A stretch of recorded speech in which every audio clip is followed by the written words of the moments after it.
Imagine the sound of waves you've never heard, on a shore that no longer exists, warm salt air, a sky wider than any you've known. Beneath your feet, dark volcanic soil, still faintly warm. Around you, ferns taller than a man, and somewhere in the mist, something breathing, slow, enormous, patient. You are standing on an island that vanished 70 million years ago in a sea that has since dried into stone. So let the question settle over you, softly, the way evening settles over water. What if you lived on Hațeg Island? Before we begin, tell me, where are you listening from tonight? And what hour is it where you are? Leave it below, so I know who's traveling with me. To live there, you would first have to understand where there was. Not a place you could reach by boat today, and not a place any human ever walked. Hațeg Island belonged to the very end of the age of dinosaurs, the late Cretaceous, roughly 70 million years before the first person ever drew breath. If you could unfold a map of that ancient world, you would not recognize it. The continents sat in the wrong places. The Atlantic was still young and narrow, and across what we now call Europe, there was no single landmass at all. Only a scattered archipelago, a spray of green islands rising out of a warm, shallow ocean called the Tethys Sea. Hațeg was one of those islands. Today, its bones lie buried in the hills of Transylvania, in western Romania, where farmers still turn up fragments of a lost world in the red earth. But in its own time, it was a living place, ringed by beaches and lagoons, roughly the size of a large modern island. Some estimates put it around 80,000 square kilometers, though it likely rose and shrank as the seas breathed in and out over the ages. Small enough that you could sense its edges, large enough to hold secrets in its interior for a lifetime. And here's the first strange thing you would notice. The thing that makes Hațeg unlike anywhere else in the dinosaur world. It was isolated, cut off by open water from the great continents where the famous giants roamed. No highway of land connected it to the mainland. Whatever creatures arrived here, swimming, drifting, blown off course, or already present when the rising sea sliced this land away, those creatures were trapped. And over the long, slow turning of generations, isolation began to reshape them. It made them into something no one, standing on a continent, would ever have expected. Picture what you already know about dinosaurs, the towering, long-necked sauropods, tall as buildings, their footfalls shaking the ground. On the mainland, that image is true, but here, on Hațeg, if you looked out across a clearing and saw a long-necked dinosaur grazing among the cycads, you would rub your eyes and lean closer, because this one would come up only to your shoulder, perhaps to your chest. A sauropod the size of a large horse, a giant shrunk to the scale of a farm animal, as though the whole island had been touched by some quiet spell that whispered to everything living there, "Smaller, smaller, there is not enough here for you to be large." That spell has a name. Scientists call it insular dwarfism, island dwarfism, and it is one of the most reliable magic tricks in all of nature. It works like this. On a small island, food is limited. There is only so much green to eat, only so much room to roam. A gigantic body is a magnificent thing on a wide continent, where a sauropod can walk for miles to find its next meal, and where its size protects it from predators. But on an island, that same enormous body becomes a burden. It needs too much. It eats through the island's patience, and so, over many generations, the animals that survive best are the slightly smaller ones, the ones that need a little less, that reproduce a little faster, that make do, Generation by generation, century by century, the giants dwindle, not because anything is wrong with them, simply because the island rewards restraint. You would be living then in a world of miniature giants, a world that looks, at first glance, like a scene from any Cretaceous forest, and then reveals itself, on closer inspection, to be a scale model of one. Beautiful, uncanny, yours to explore. Let me paint you your first day, only in glimpses for now, because we have 11 more chapters to live through together, and there is no need to rush. You wake, let's say you wake, on high ground, on a ridge of dark stone where the air is cool and clear. Below you, the land rolls down toward the coast in a patchwork of green, broad floodplains threaded with slow, braided rivers, stands of conifers and ginkgos, open meadows of ferns and flowering plants. For by this time in the Cretaceous, the first flowers had already begun to color the world. The rivers wind lazily, heavy with silt, spilling now and then across the lowlands into marshes and shallow lakes. Mist clings to the water in the early light, and everywhere, if you are patient, there is movement, a ripple in the ferns, a shape at the tree line, the slow bob of a small head, lifting to watch you, then lowering again to feed. The climate wraps around you like a warm, damp cloth. Hațeg in this era was subtropical, warm and humid for much of the year, though not unchanging. There were wetter seasons, when the rivers swelled and the lowlands drowned, and drier stretches, when the marshes pulled back and the land cracked and browned at the edges. You would come to read those seasons the way a sailor reads the sky, because they governed everything. Where the animals gathered, where the water ran clean, where you could safely walk, and where the mud would swallow you to the knee, and you would not be alone. That is the promise of this journey, that over these chapters, you will meet the residents of this island one by one, and come to know them not as names in a museum, but as neighbors. You'll meet the dwarf longnecks, the Magyarosaurus, grazing in herds no taller than ponies. You'll meet the duck-billed Telmatosaurus, wading the marshes, and the sturdy, plant-eating Zalmoxes, built low and strong, like living tanks of the underbrush. You'll meet the armored Struthiosaurus, small and spiked, trundling through the ferns with a plated hide no predator wants to bite. And, high above all of them, you'll meet the thing that ruled this island from the open sky, a creature so strange that when its bones were first found, scientists could hardly believe the scale of it. But that one I will hold back a while longer. Some neighbors you should meet slowly. For now, simply stand with me on that ridge, in the warm morning air, and take in the strangeness of the fact that all of this was real, not a myth, not a dream. Hațeg Island genuinely existed, and these creatures genuinely lived here, and the red hills of Romania still hold their fossilized bones as proof. Everything I've told you so far is not what if at all. It is what was. The island of dwarf giants was a true chapter of Earth's history, one of the most peculiar and wonderful communities of animals the planet has ever assembled. A whole miniature kingdom, sealed off by the sea, evolving in its own quiet direction, while the great continents roared on without it.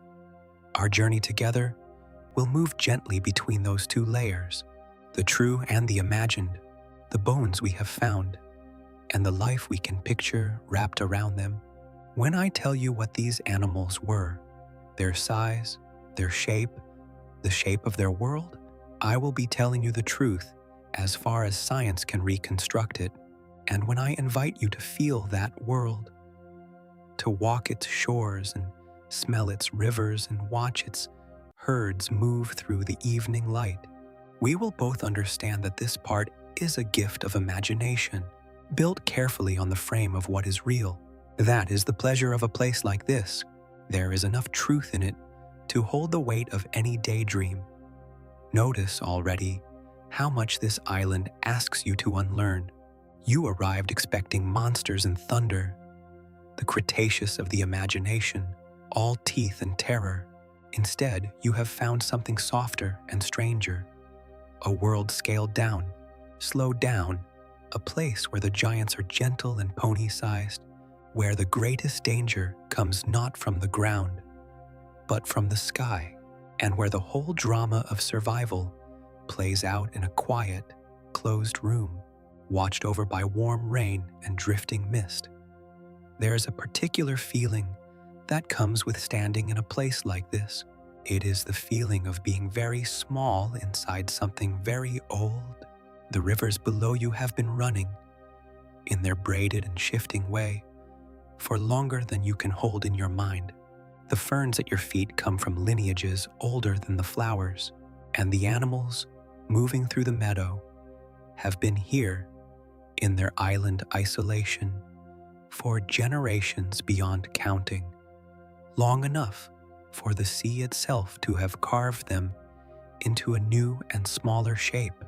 You are a visitor in a story that was already ancient before you arrived, and that will go on in its slow green way long after you have wandered off the ridge. So let that be where we begin. High ground, cool air, the island spread out beneath you like a living map. Somewhere down there among the ferns, a herd of dwarf sauropods is lifting its heads. Somewhere in the marsh, a duck-billed shape is wading through the reeds, and somewhere far above, riding the warm currents of the Tethys sky, a shadow is turning slow circles, waiting for us to notice it. We will get to all of them. We have all the time in the world tonight. But before we walk down off this ridge and into the meadow, there is one question worth sitting with, the question of scale, because nothing about this island makes sense until you understand just how large and how small its creatures truly were. And that is where we will go next, down among the giants, to stand beside them and measure ourselves against a world that decided long ago to shrink. Come down off the ridge with me now, slowly, the way you'd walk down any slope in the soft light of morning, one careful step at a time, letting the meadow rise up to meet you. The grass, or what stands in for grass in this ancient world, brushes against your legs, ferns mostly, and low sprays of flowering plants, and here and there the strange bare stalks of horsetails clustered near the water. And ahead of you, no more than a stone's throw away, the herd is feeding. This is the moment to talk about scale, because everything you are about to see depends on it, and because scale is the thing the imagination gets most wrong about the age of dinosaurs. Let me start by taking you somewhere else, just for a breath, so you understand what you are not seeing. On the great continents of the late Cretaceous, far across the Tethys Sea, there lived long-necked dinosaurs called titanosaurs. These were the largest animals ever to walk the earth. Some of them, like the ones whose bones have been pulled from the rock of South America, stretched 30 meters or more, from nose to tail. To picture one, imagine a creature as long as a basketball court and as tall at the shoulder as a 2-story house, with a neck that could lift its head to the height of a 4th-floor window. A single one of those animals might have weighed as much as 10 or 12 elephants. When a herd of them moved across a floodplain, the ground itself trembled. That is the dinosaur of the imagination. That is the thunder we all grew up believing in. Now look again at the herd in front of you. These are titanosaurs too, the same family, the same deep lineage of long-necked, small-headed, barrel-bodied giants. Their name is Magyarosaurus, named for the Magyar people of the land where their bones were found. And if you could set one of them beside its mainland cousin, you would scarcely believe they were relatives at all, because the animal grazing in front of you, fully grown, an adult in the prime of its life, is about the size of a large horse, perhaps 6 meters long from nose to tail, and much of that is neck and tail. At the shoulder, it might reach only to the middle of your chest. You could rest your hand on its back without stretching. You could look it, more or less, in the eye. Sit with that for a moment, because it is one of the most astonishing facts in all of paleontology. A titanosaur, a member of the largest group of land animals the planet ever produced, reduced, on this one island, to something you could load into a horse trailer. Its continental cousins were 30 meters long. This one is 6. That is not a small difference. That is a giant shrunk to a fraction of its expected size, an animal carrying the blueprint for enormity in its very bones, and quietly, over countless generations, declining to use it. To give you a sense of just how strange that is, imagine you traveled to a far-off island and found elephants there no bigger than large dogs. Not baby elephants, full-grown adults with tusks and wrinkled skin and slow, wise eyes, but standing knee-high. You would know at once that something extraordinary had happened to them. That is exactly what happened here to these longnecks, and remarkably, it is not only imagination. This same trick of nature really did happen to elephants. Much later, on Mediterranean islands, not far from where Hațeg once stood, where dwarf elephants the size of ponies once lived. The island does not care how grand your ancestors were. The island asks only one question of everything that lives on it. Can you make do with less? And the animals in front of you have answered yes for so many generations that less is simply who they are now. Watch how they move. There is no thunder here. A Magyarosaurus herd feeding in the morning is one of the gentlest sights this world can offer. They drift through the ferns in a loose scatter, a dozen, maybe more. The adults ringed loosely around the smaller ones. The young, no bigger than large dogs, keeping close to their mother's legs. Their necks sweep slowly from side to side, cropping low vegetation, the leathery lips stripping leaves from stems, with a soft, steady tearing sound. Now and then, one lifts its head to survey the meadow, jaws working, and you can see the long lashes over its dark eye, the slow blink, the almost bovine calm of a creature that has spent its whole life without any great reason to hurry. They are, in their way, the cattle of this island, not in appearance. No cow ever wore a neck like that, or a tail that tapered away behind it like a living whip left slack on the ground. But in temperament, in the rhythm of their days, they eat, they wander, they gather at the water in the heat of the afternoon. They move as a loose community through a landscape they have grazed for generations, following the green as it comes and goes with the seasons. If you lived here, these would be the animals you saw most often, the steady background presence of your life on Hațeg, the herd you learned to read the way a shepherd reads his flock. And their small size, strange as it looks, is not weakness. It is a kind of genius. A 6-meter titanosaur needs a small fraction of the food a 30-meter one requires. It can survive on an island where a true giant would starve. It can hide more easily, move through denser cover, breed faster, recover from hard seasons that would wipe out something larger. Everything about being small here is an advantage, so long as you remember the one direction from which smallness offers no protection at all: the sky. But we are not ready for the sky yet. Keep your eyes on the ground a while longer. Now, the Magyarosaurus is the most famous of Hațeg's dwarf giants. But it was not the only creature here whose scale would surprise you. Turn your gaze toward the wetter ground, down where the meadow softens into marsh, and you may catch sight of another shape entirely, bulkier, lower, moving on all fours through the reeds, with a duck-like bill lowered to the mud. That is Telmatosaurus, and it too is a shrunken version of something that grew grand on the mainland. On the continents, its relatives, the hadrosaurs, the great duck-billed dinosaurs, could reach 10 meters or more, the size of a bus, moving in enormous herds across the floodplains.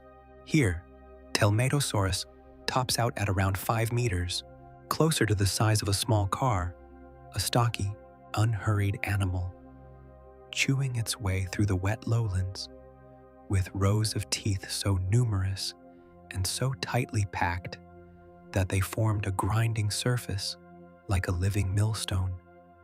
And smaller still, tucked into the drier scrub between the marsh and the forest, there are the ones you might overlook entirely, the zalmoxes. These were plant eaters too, but built to a different plan. Compact, low-slung, perhaps 2 or 3 meters long, with powerful hind legs and a deep-beaked skull for cropping tough vegetation. Think of an animal roughly the size of a large pig or a small pony, but armored in nothing but muscle and speed. Quick to bolt for cover at the first sign of a shadow overhead, where the longnecks were the island's slow, drifting cattle. The zalmoxes were its nervous, watchful deer, always closer to the tree line, always ready to vanish into it. So already, standing in a single meadow, you can see the shape of this island's rule, written across 3 different animals at once: the titanosaur that should be 30 meters and is 6, the duckbill that should be 10 meters and is 5, the sturdy little plant eater that never needed to be large at all, and so simply stayed small and swift. 3 creatures, 3 lineages, all of them pressed by the same invisible hand into the same modest scale. This is what isolation does, given enough time. It takes the wild diversity of size that the continents allow, and it irons it flat until everything on the island is built to more or less the same quiet dimensions, the dimensions of enough and no more. There is something oddly peaceful in that. On the mainland, life was an arms race of size, predator and prey, each straining to outgrow the other, bodies swelling toward the limits of what bone and muscle could bear. Here that race had been called off, not by kindness, but by simple arithmetic, the arithmetic of a place with edges, a place where more was not available, and so more was quietly abandoned. The result is a landscape that feels almost tamed, gentle giants the size of livestock, duckbills you could look over the back of, a whole ecosystem scaled down to a size the human eye finds strangely comforting, as though someone had built a Cretaceous world and set it, deliberately, within human reach. But do not mistake gentleness for safety. That is the lesson this island holds in reserve, the one it has not shown you yet, because a world without large predators on the ground is not a world without predators. The danger here simply took a different road. It went up into the warm currents of the Tethys sky, and it grew there, unchecked, into something the ground could never have supported. While everything below was shrinking, something above was doing the opposite, and the day you first understand what casts that circling shadow over the meadow, is the day this peaceful island reveals its second face. We are not there yet, for now, the herd feeds on in the morning light, the long necks sweeping low, the small ones close, the whole quiet community going about its ancient business exactly as it did for millions of years. Stand with them a while. Let the scale of the place settle into you. The smallness that is really a kind of wisdom. The enough that is really a kind of peace. And when you're ready, we'll ask the harder question, not how these creatures lived, but how, in the real turning of the world, they came to disappear. Because this island, for all its gentleness, was living on borrowed time, and that is where we go next. Stay with me in the meadow a little longer, because before we can understand how this world ended, we have to understand how it worked, how all these shrunken, gentle creatures fit together into a single living machine, turning quietly on its own for millions of years. Think of Hațeg not as a collection of animals, but as a household, a closed household with a fixed larder. Everything that entered, every ray of sun, every fall of rain, was converted by the green machinery of the plants into food. The ferns and cycads and conifers and the young flowering trees drank the light and pulled minerals from that dark volcanic soil. And in doing so, they became the foundation of everything else. They were the island's savings account, and every animal on Hațeg lived off the interest. The long necks you've been watching, the Magyarosaurus, were the great harvesters of that account, moving in their loose herds, cropping low and steady. They worked the open meadows and the forest edges, trimming the vegetation the way a slow tide trims a shoreline. Down in the wet lowlands, the duck-billed Telmatosaurus worked a different seam.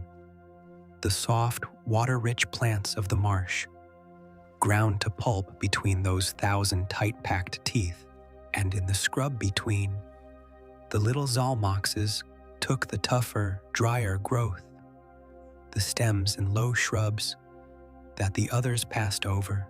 Each animal had its own table set at a slightly different corner of the island's larder, so that none of them ate the others out of house and home. This is the quiet arithmetic that lets many creatures share one small place. Not competition, exactly, but a kind of unspoken agreement, written over millions of years into the shape of their bodies and the habits of their days. And there were more residents than we've met so far, trundling through the undergrowth, low and unhurried, went Struthiosaurus, a dwarf member of the armored dinosaurs, the ankylosaurs, and their kin. Picture an animal about the size of a large pig, its back and flanks studded with bony plates and spikes, a living pincushion that asked nothing of the world but the right to be left alone. It ate low plants and minded its own business, protected not by size or speed, but by the simple fact that biting it was more trouble than it was worth. On an island where danger came from above, that armor plating along the neck and shoulders was not decoration, it was a roof. There were smaller lives too, threaded all through the island in ways the fossils only hint at. Early mammals, no bigger than rats and shrews, moving through the leaf litter at night, lizards and amphibians in the damp, turtles in the slow rivers, and crocodile relatives lurking at the water's edge. Some of them among the few animals here that could still do real harm on the ground. Fish in the lagoons, insects in their untold millions, doing the invisible work that holds every ecosystem together. And above it all, the shadow we keep circling back to and keep setting aside, the great winged hunters of the Tethys sky, whose full introduction I am still saving for you. Together, all of these made the household run. The plants fed the plant eaters. The plant eaters, in their living and their dying, fed the hunters and the scavengers, and the dead of every kind fell back into that dark soil, breaking down, returning their borrowed minerals to the larder to be spent again. Round and round it went, season after season, the wet months swelling the rivers and greening the lowlands, the drier months pulling the water back and sending the herds in search of what remained, a closed loop, a balanced house, the kind of quiet, self-sustaining order that nature can maintain for a very, very long time, so long as nothing disturbs it from outside. But islands, in the end, are fragile houses, and Hațeg's balance depended on things far larger than any animal living on it. The first was the sea itself. Hațeg was an island only because the ocean stood high enough to keep it one. Through the late Cretaceous, sea levels rose and fell over long ages, and every rise and fall reshaped the land, drowning the lowlands, then exposing them again, opening and closing the channels between islands, changing how much room there was to live. An island is a bargain struck with the water, and the water is always free to renegotiate. Over the deep span of time, some of Hațeg's neighbors may have connected and separated more than once, letting new animals wander in or stranding old ones behind. The whole archipelago was in slow, constant motion, its map redrawn again and again by a sea that never truly held still. The second great force was the climate. Warm and humid as Hațeg was, the wider world's climate was not fixed either. The very end of the Cretaceous was a restless time, with long, slow shifts in temperature and rainfall, and with something else stirring beneath the surface, a planet whose great volcanic engines were beginning to wake. Far away, immense eruptions were building toward a scale hard to imagine, pumping gases into the air that would, over ages, nudge the world's thermostat and sour its skies.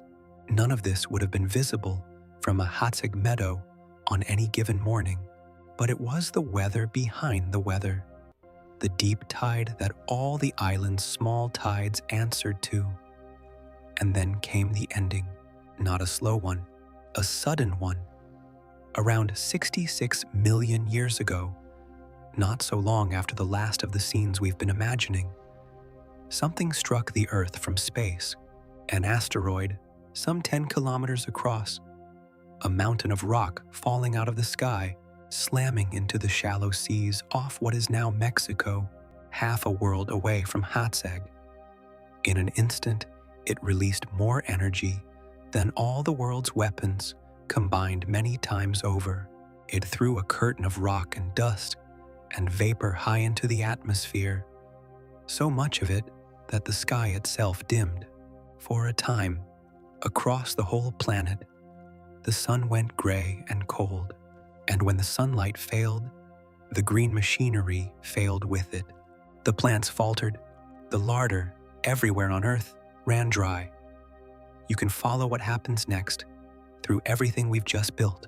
When the plants fail, the plant eaters starve.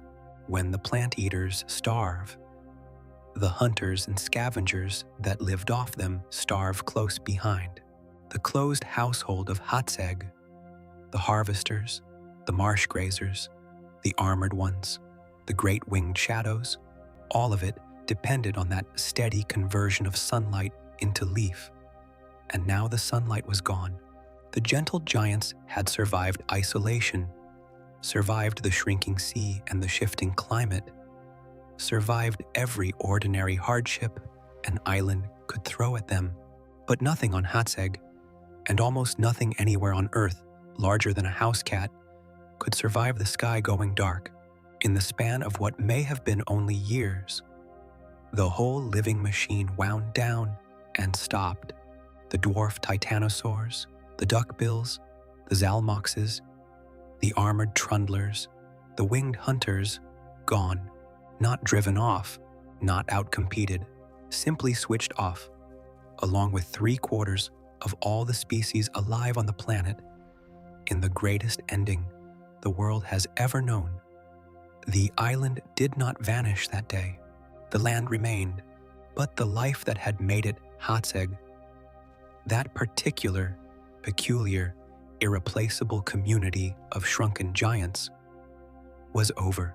In time, the seas withdrew for good, and the island became mere hills, and those hills became Transylvania, and the bones sank down into the red earth to wait 70 million years for us to find them. That is the true story. That is what really happened. A small green kingdom in a warm sea, unique in all the world, ended not by any failing of its own, but by a single terrible morning that fell on everything at once. So that is how this world truly closed. But tonight, we are not going to leave it closed. Tonight, let us step back behind that ending, back into the long, warm ages before the sky ever darkened, when Hațeg was still whole and green and utterly alive. Let us set aside, for a while, everything we know about how it finished, and simply live here, as though the island were still ours to walk, as though we could stay, because that is the journey I promised you. Not to watch this world from behind museum glass, but to move through it day by day and season by season, and meet its creatures as neighbors while they still drew breath. We have stood on the ridge. We have measured ourselves against the giants and learned the strange rule of their smallness.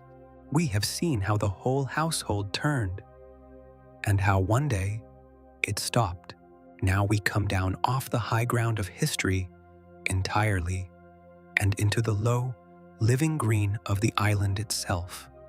So take a slow breath of that warm, salt air and let the ending drift away behind you.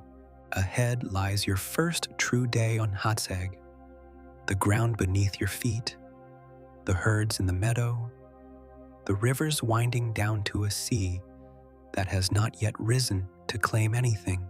And it begins, as all days here begin, with the coming of the light.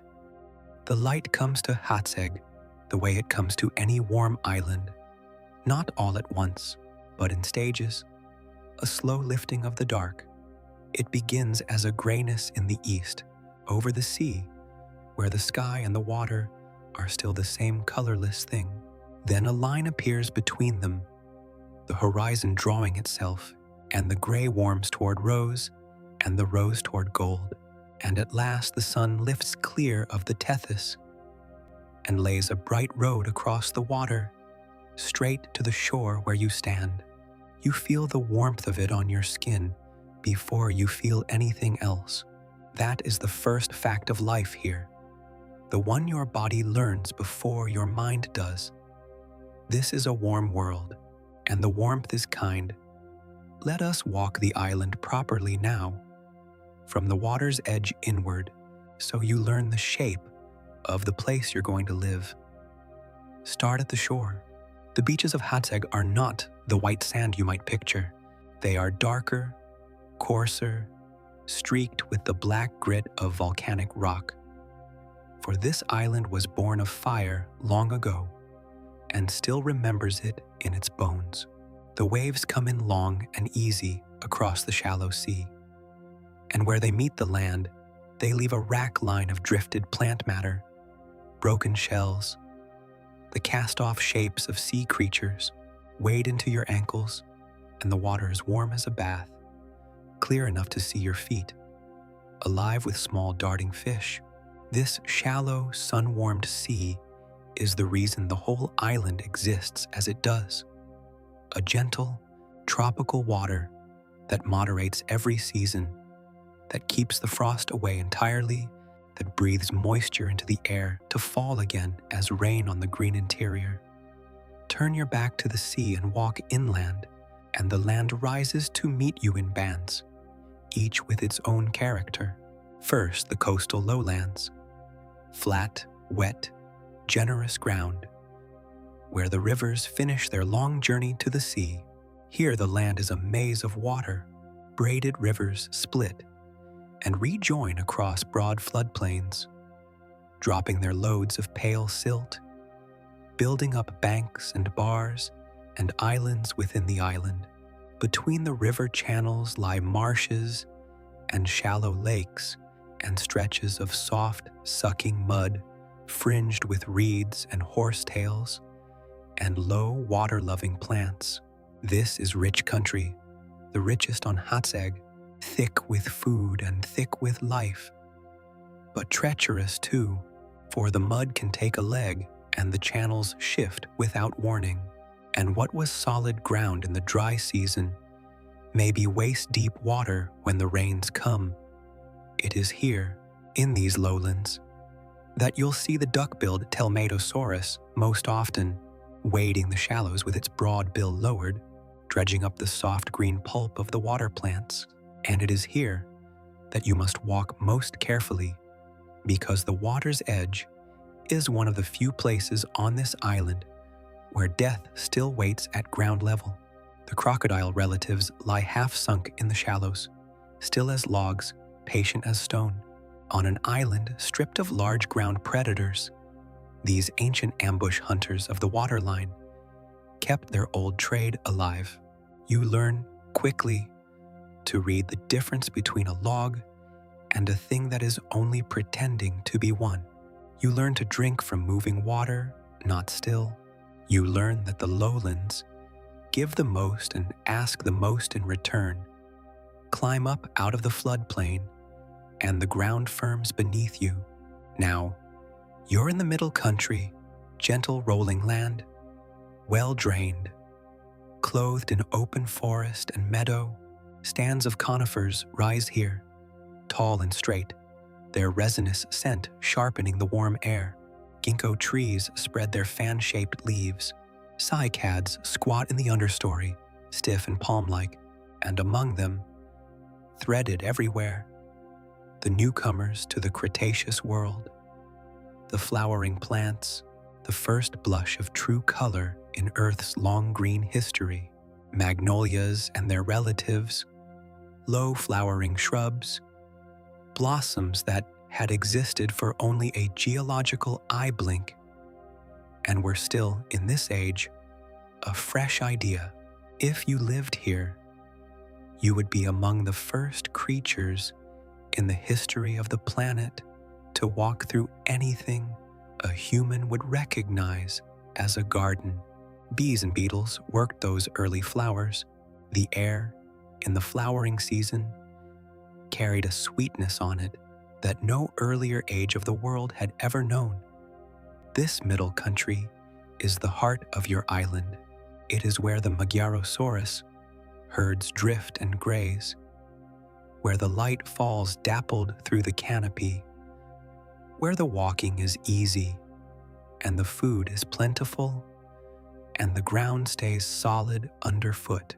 If you were to build a home on Hațeg, a place to sleep, a place to return to, you would build it here, on high, dry ground, with a view down toward the water, and open sky above for warning, close enough to the lowlands to hunt and forage, far enough from them to sleep without the crocodiles in your dreams.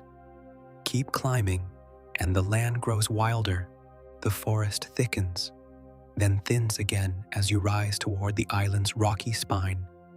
The volcanic uplands, the old dark bones of the place showing through. Up here the air is cooler and clearer, the wind steadier off the sea. Streams begin their lives as trickles between the stones and gather into the rivers that will braid their way down through everything below. From a high ridge, you can see the whole island laid out beneath you, exactly as we saw it on our first morning. The green middle country, the silver maze of the lowlands, the dark rim of beach, and beyond it all the vast pale shimmer of the Tethys, curving away to a horizon with no other land in sight. This is the view that teaches you what an island truly is, not a place with edges you can ignore, but a small, finite green thing afloat in an enormous blue nothing. Everything you will ever have is inside that green. The blue gives you weather and fish and the occasional gift washed up on the sand. But it also fences you in absolutely. There is no walking away from Hațeg. There is only learning to live within it. And you would learn its seasons, because on Hațeg, the seasons are the great clock that governs everything. There is no winter here, no snow, no killing frost. The warm sea sees to that. But there is a wet time and a drier time, and the swing between them shapes the whole year. In the wet season, the rains come heavy and warm, day after day, and the rivers rise and spill their banks, and the lowlands drown into a vast shallow sheet of water. The marshes swell, the green explodes. Every plant races to grow and flower and set seed, while the water is generous. The herds spread out, fat and easy, food everywhere. It is the island at its most abundant, and also at its most dangerous underfoot, when solid paths vanish and the mud reaches out to hold you. Then, slowly, the rains ease, the rivers pull back into their channels, the floodwaters retreat, leaving the lowlands rich with fresh silt and littered with stranded pools. The land dries and firms, and as the dry season deepens, the water becomes precious. The herds draw inward toward the rivers and the lasting lakes, gathering where the drink is reliable, so that the dry months bring the animals of the whole island into closer company than any other time of year. If you wanted to see everything Hațeg held, every kind of creature it sheltered, the height of the dry season, at the shrinking water's edge, is where you would go to see them all pressed together, drinking side by side under a hard, bright sky. This is the rhythm you would live by, not hours and clocks, but water and green, the swelling and the shrinking, the drowning and the drying, the great slow breath of the island in and out across the year. Your body would learn it. You would know from the smell of the air and the height of the river and the behavior of the herds which way the season was turning, and you would move with it the way every other living thing on Hațeg moved with it, because there is no other honest way to live in a place like this. The island does not bend to you. You learn its rhythm, or the island teaches you the hard way. And through all of it, in every band of the land, the shore, the lowland, the middle country, the high ridge, there is the constant, quiet presence of the other lives sharing it with you. A herd cropping the meadow at dawn, a duckbill wading the shallows at noon, an armored trundler shouldering through the ferns at dusk, small eyes watching from the leaf litter at night. You are never truly alone on Hațeg, and you are never quite the most important thing in any scene. You are simply one more resident of the household, learning its rooms, finding your place among neighbors who were here long before you, and who go about their ancient business, whether you watch them or not. Tomorrow, for on an island, one day always leads to another, you'll begin to meet those neighbors up close, not from a ridge or across a meadow, but near enough to see the texture of their hides and the color of their eyes, near enough to learn how they treat a strange, upright creature moving among them. Because knowing the land is only half of living here. The other half is knowing who you share it with, which of them will ignore you, which will flee from you, and which, if any, you would be wise to fear. And that is where we go next, in among the animals themselves. The nearest herd is grazing at the edge of the middle country, where the meadow gives way to open forest. And this morning, you decide to do something you've never quite dared before. You walk toward them, slowly, openly, not hiding, because on an island where the danger comes from above, the ground creatures have never learned to fear a shape moving toward them on two legs. There is no memory in them of anything like you. The Magyarosaurus lift their heads as you approach. A dozen dark eyes turn your way, jaws pausing mid-chew. For a long moment, the whole herd holds still, reading you, deciding what you are. And then, because you are small and slow and not falling on them out of the sky, they decide you are nothing much at all. And the heads lower again, and the soft tearing of leaves resumes. You have been assessed and dismissed. On Hațeg, that is the warmest welcome most animals can offer. Move in among them, and you begin to see what a herd of dwarf longnecks really is. Up close, it is a family, or several families braided together. Old adults with hide gone thick and creased, younger ones still bright and smooth, and the little ones, the size of large dogs, keeping always to the shelter of the grown legs around them. The adults arrange themselves, without seeming to think about it, so that the young are ringed by bodies, sheltered beneath a low canopy of necks and flanks. It is not the horns and armor of a mainland herd. It is simply presence, numbers, the old safety of standing close together under an open sky. When a shadow crosses the meadow, a cloud, a bird, anything, you feel the herd tighten, the adults drawing in, the young pressing lower, every eye flicking upward for one taut heartbeat before the all-clear passes through them, and they loosen again. They live with one ear always turned to the sky. You will come to understand exactly why. Reach out, if the moment allows, and lay your hand on the flank of a grazing adult. The hide is warm and dry, pebbled with small bony lumps beneath the skin. The leathery armor, common to their titanosaur kind.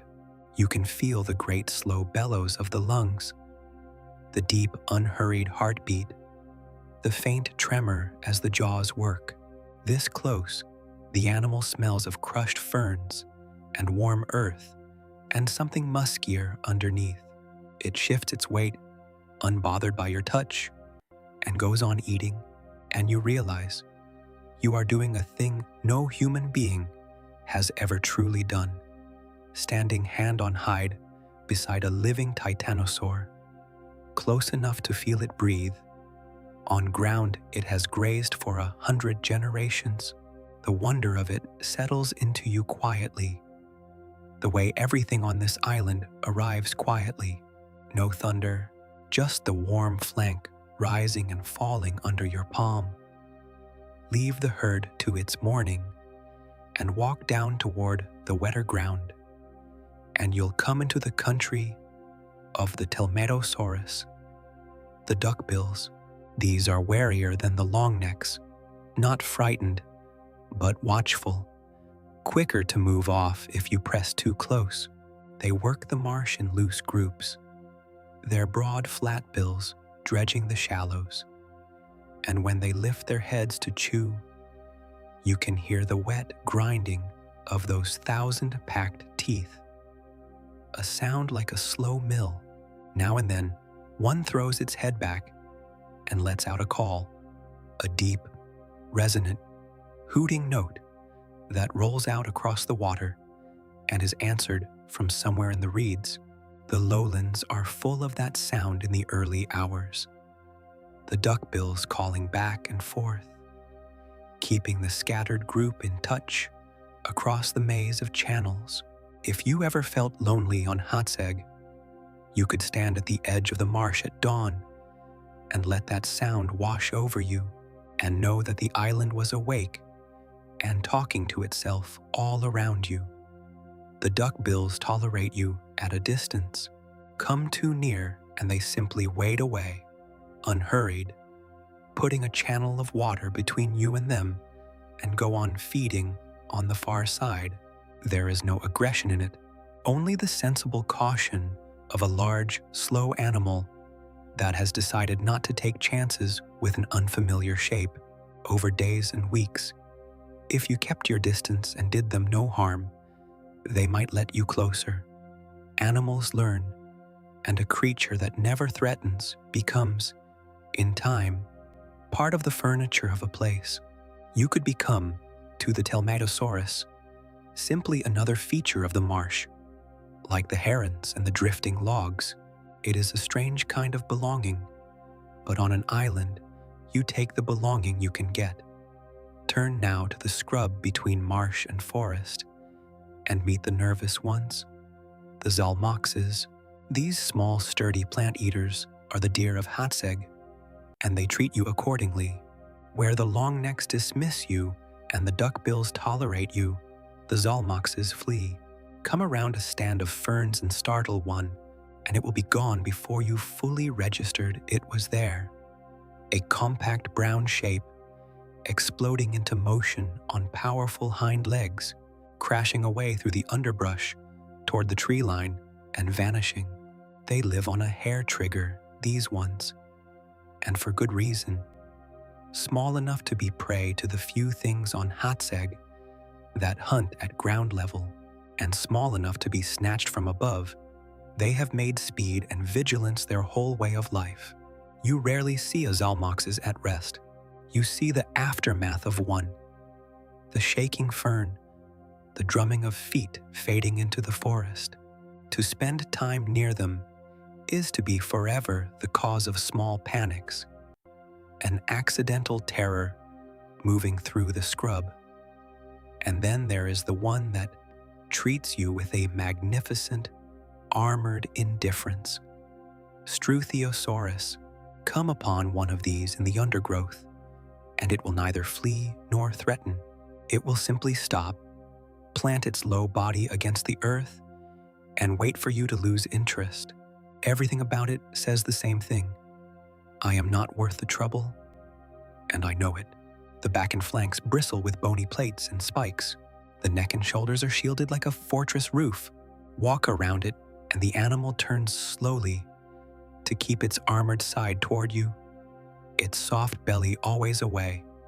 An old instinct, aimed not at you, but at the thing that comes from above. You could sit down a few paces off and watch a Struthiosaurus for an hour, and it would watch you right back with one small dark eye, chewing steadily, entirely unimpressed, until at last it decided you truly were nothing, and trundled off to graze somewhere quieter. Of all the island's creatures, these are the ones you could most easily learn to love. Patient, harmless, impossible to frighten, going about their armored business with the serene confidence of a creature that has solved the problem of danger and no longer thinks about it much. These, then, are your neighbors on the ground.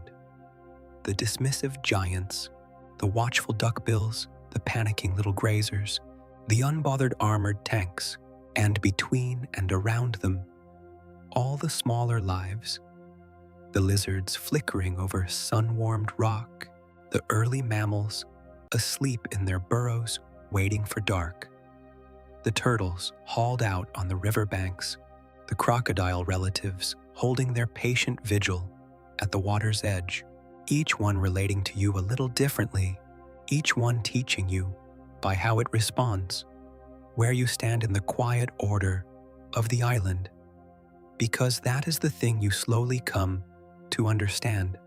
Living among them, you are not the master of this place. You are not even, particularly, a danger to it. To most of Hațeg's creatures, you are a curiosity at most, a new shape, harmless, easily ignored. The island did not make itself for you, and does not rearrange itself around you. It simply lets you move through it.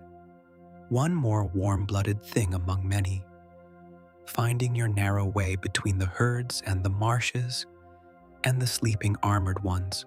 And there is a deep peace in that, if you let there be, the peace of being small in a living world, of mattering very little, of being permitted to walk among wonders precisely because you pose no threat to them. But you will have noticed, in all of this, the one direction every animal keeps checking, the tightening of the herd when a shadow crosses the grass, the armored one turning its soft belly away from the sky, the little grazer's terror of anything overhead. Every creature on this island, from the largest longneck to the smallest scuttling thing, shares one habit, one reflex written deep into its behavior: the upward glance. The wary eye turned to the blue. There is a reason for that. There is a single presence on Hațeg that all of them fear. The one neighbor you have not yet truly met. The ruler of this island, who does not walk its ground at all, but owns its sky. And tomorrow, when you finally lift your own eyes and understand what has been circling above you all this time, you will never again look at that warm blue the same way. But that meeting deserves a chapter of its own. For now, walk back up to your high ground in the last of the light, among neighbors who have decided you are harmless, and rest. Tomorrow you meet the shadow. This is the day I want you to remember. Not a day of events exactly. Nothing on Hațeg happens in a hurry, but a day lived all the way through, from the first gray light to the last, so that you can feel what it was to simply be here. Let it unfold slowly. There is nowhere else to be. You wake before the sun, on your high ground, in that cool blue hour when the island is still deciding whether to be awake. The air is damp and heavy, with the smell of last night's rain. Below you, the lowlands are lost in mist, a soft white sea filling every hollow, with only the tops of the tallest conifers rising out of it like islands within the island. Everything is quiet, not silent. There is never true silence here, but hushed, the world holding its breath before the light. You hear the drip of water from leaf to leaf, the far muffled hoot of a duckbill somewhere down in the white, the small rustlings of the night creatures finishing their work before the day shift arrives. Then the sun clears the sea, and the mist begins to burn. It happens slowly, beautifully. The white sea in the lowlands thins and tatters, torn open in patches to reveal the dark water and green reeds beneath, and long shafts of gold slant through the trees around you, lighting the drifting vapor from within so that the whole forest seems to glow. The temperature climbs gently, the chill lifting off your skin, and all across the island, life turns itself on. The Magyarosaurus herds, which have stood dozing through the night in their loose protective rings, begin to stir and spread and lower their heads to the wet grass. The duckbills call more often now, waking the marsh. Lizards emerge onto the sun-warmed stones to drink the heat. The island exhales its mist and inhales the morning, and you sit on your ridge and watch a world come awake exactly as it has done every morning for millions of years, and you are the only human who will ever see it. You come down into the middle country as the morning warms. The walking is easy on the high dry ground, the light dappled and shifting through the canopy, and you move without hurry among the grazing herds who lift their heads, judge you harmless, and go back to feeding. There is a rhythm to a morning like this that gets into your body, the soft crush of ferns underfoot, the warm resin smell of the conifers, the endless quiet chewing of the longnecks, a sound like a slow tide. You stop at a stream to drink, moving water, clean and cold off the high rocks. and kneel there a while watching small fish hold themselves against the current, and it strikes you that you are perfectly, completely content in a way that has nothing to do with anything happening. The island asks nothing of you this morning. You are simply allowed to be in it. By midday, the heat has built, and the whole island slows to match it. This is the still hour, when even the busy marsh goes quiet, and the herds drift into the shade to wait out the worst of the sun. You find your own shade beneath a broad ginkgo, its fan leaves filtering the light to a soft green, and you rest there as the Magyarosaurus rest nearby, not asleep, just idling, letting the heavy warmth press the hurry out of everything. Insects drone in the flowering shrubs. A single early flower nods on its stem. Time comes almost to a stop. If you have ever lain in deep shade on a hot afternoon and felt the whole world go slow and golden around you, then you already know this hour on Hațeg, because it is the same hour 70 million years removed, unchanged in every way that matters. The afternoon tips toward evening, and the island wakes a second time.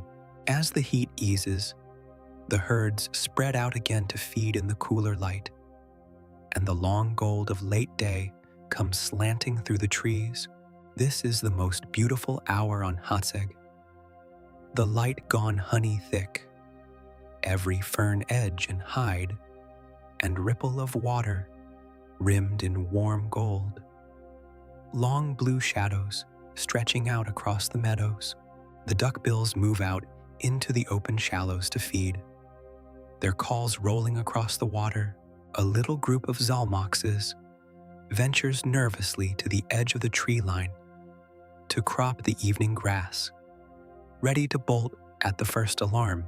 The whole island breathes out into the cool, and you walk down through the honeyed light toward the water to watch the day end, as you have taken to doing, because there is no finer way to end a day anywhere in the world than this. And that is when it happens. That is when you finally meet the ruler of Hațeg.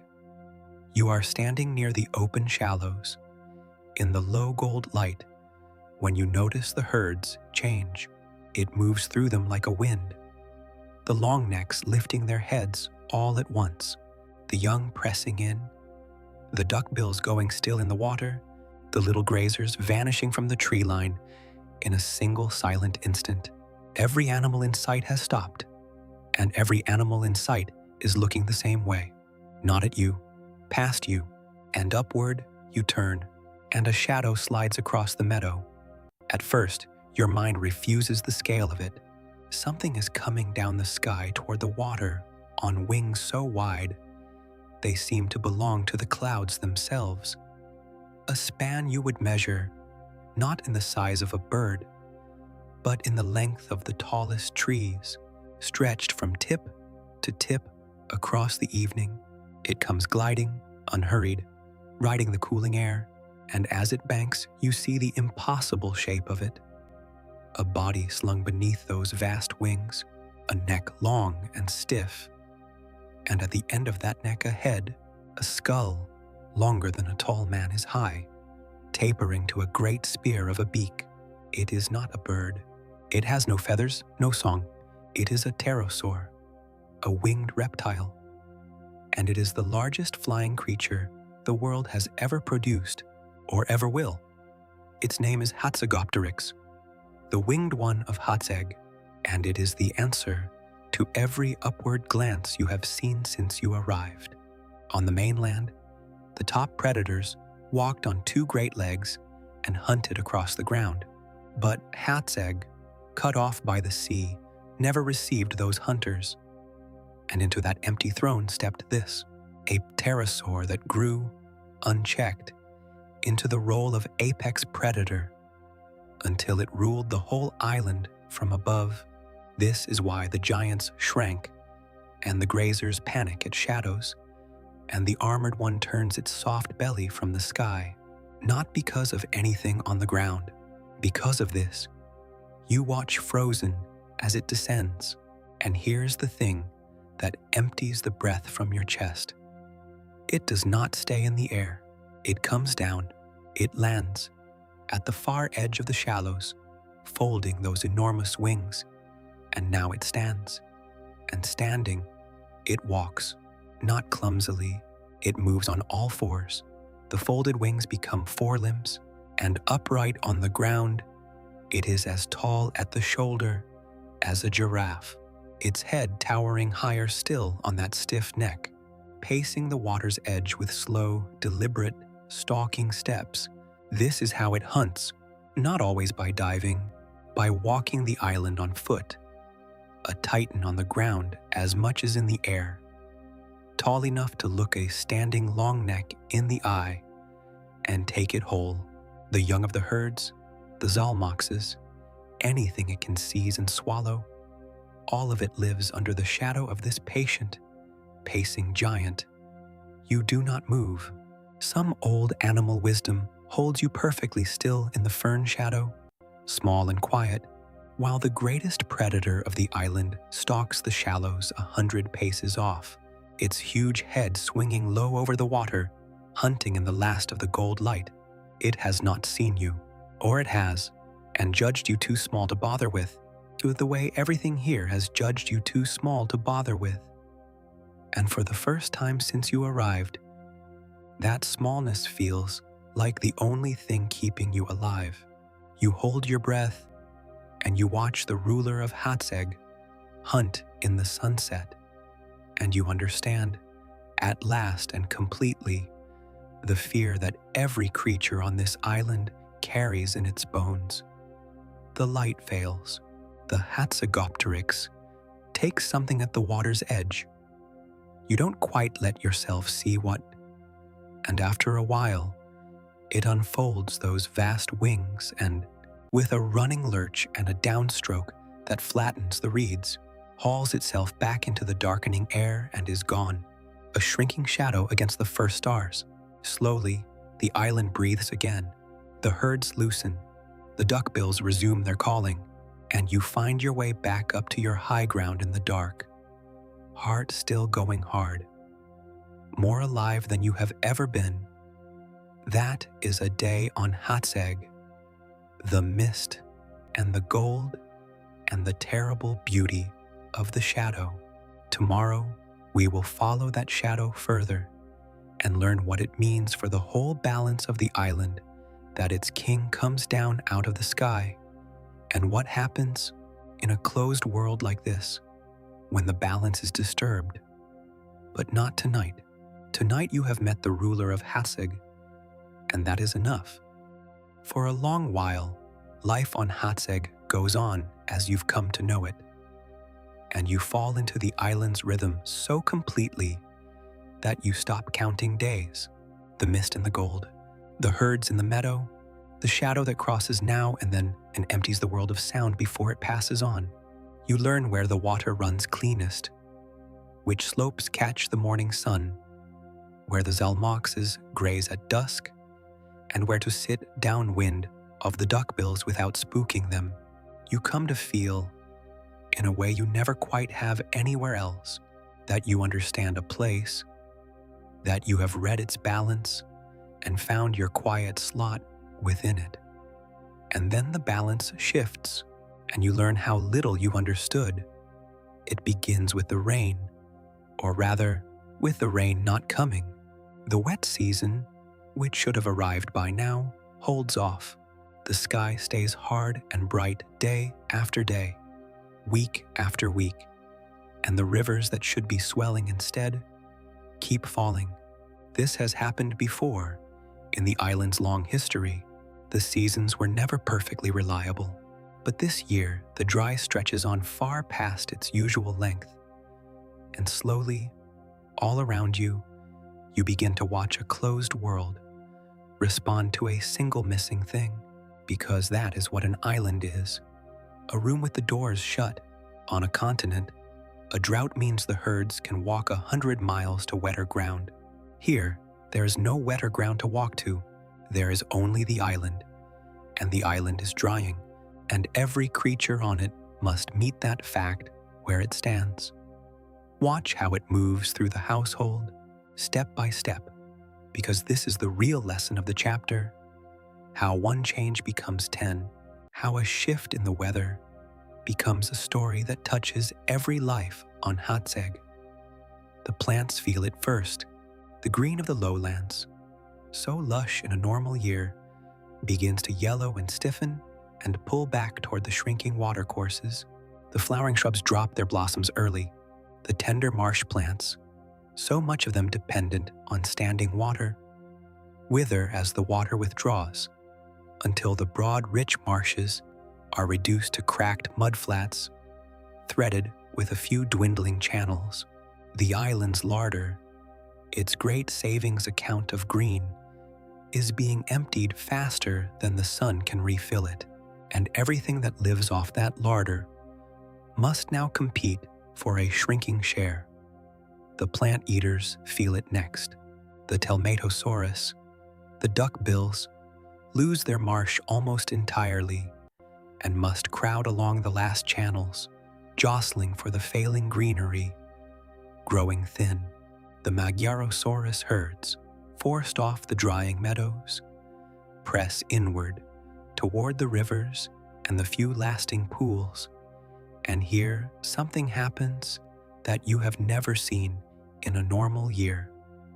The herds converge, animals that all season kept to their own quiet corners of the island are driven together by thirst until the water's edge becomes crowded as it never is.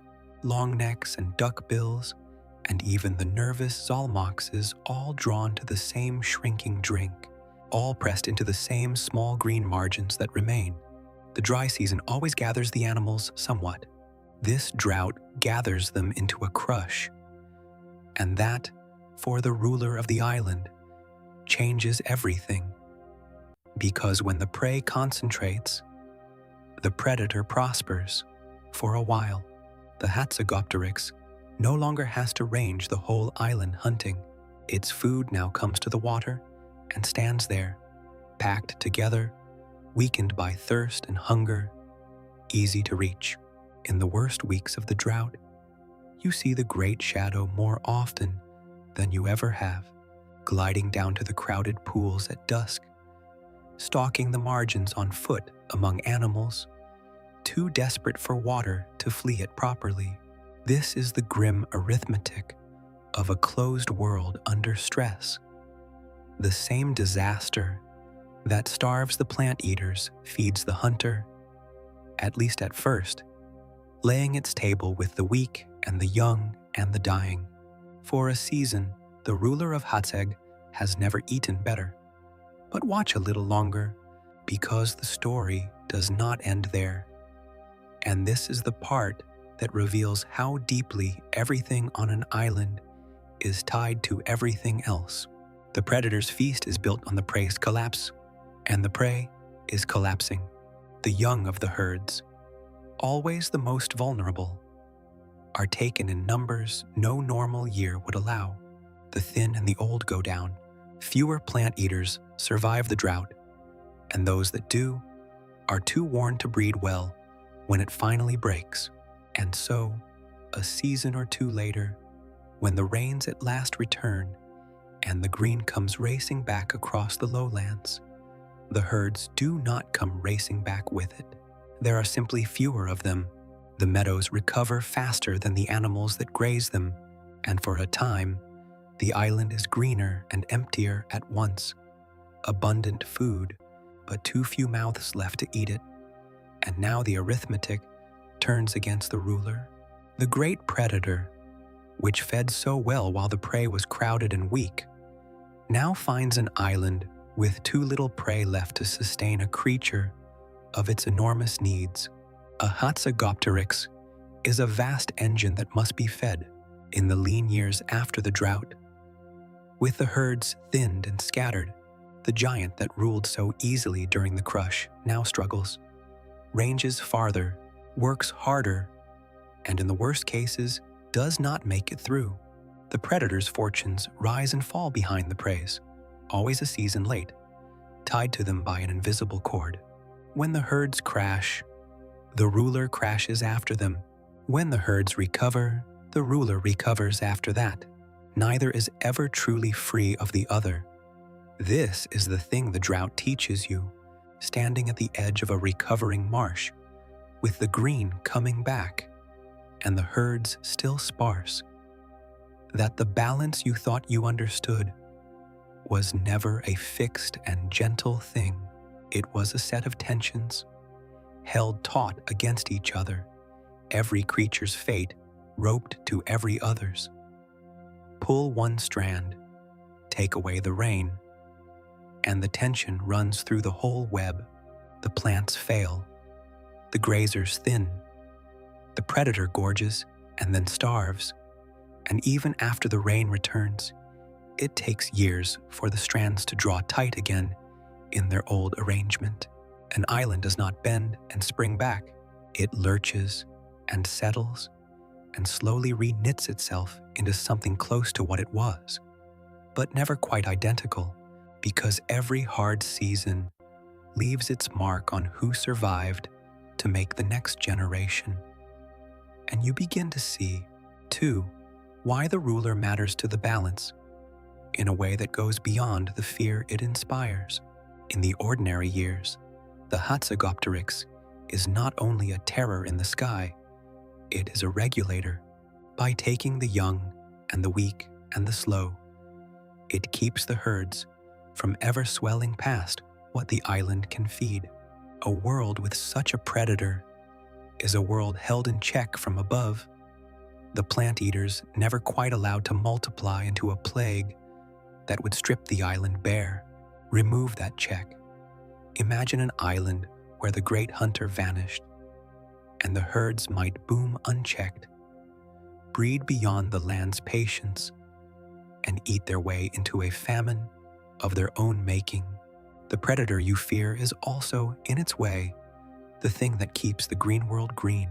This is one of the oldest and strangest truths of the living world, that the hunter and the hunted are not enemies so much as partners in a single dance, each shaping the other, each needing the other to keep the whole from tipping into ruin. The drought breaks. It always breaks. Eventually, the rains come heavy and warm again, and the rivers rise, and the marsh fills, and the flowering shrubs blossom in a rush, as though making up for lost time.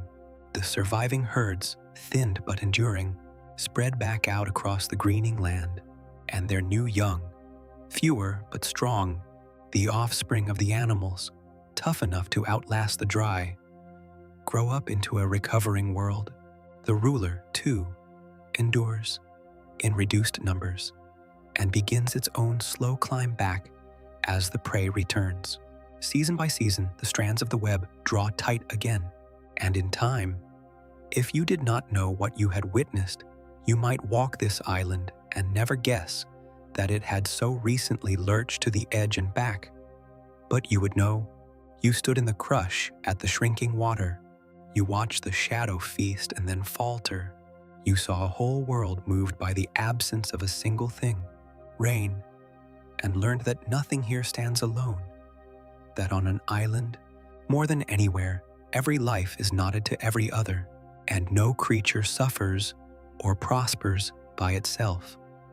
There is one more thing the island can do to you, though, one more turn of consequence that goes further even than the drought, a pressure that builds not over a season, but over the long ages, and that reveals the most extraordinary thing about a closed world like this, and that is where we go next, past the ordinary shocks to the far edge of what isolation can do. To understand the far edge of what this island can do, you have to change the way you think about time. Everything we've lived through so far, the days, the seasons, the drought and its slow recovery, happens on a scale your body can feel. A morning, a year, a handful of hard seasons strung together. But the island works on another clock entirely, one so slow that no single life could ever perceive it. And it is on that deep clock that Haçeg does its strangest and most powerful work, because given enough time, not years, but hundreds of thousands of years, millions of years, an island does not merely shelter the creatures that wash up on it. It remakes them. It becomes a workshop, sealed off from the rest of the world, patiently sculpting the life inside it into shapes that exist nowhere else on Earth. You have already seen the gentlest expression of this, the shrinking, the titanosaur reduced to the size of a horse, the duckbill to the size of a car. That is the island's most famous trick. But it is only the beginning of what isolation can do. Dwarfism is simply the island answering the question of size.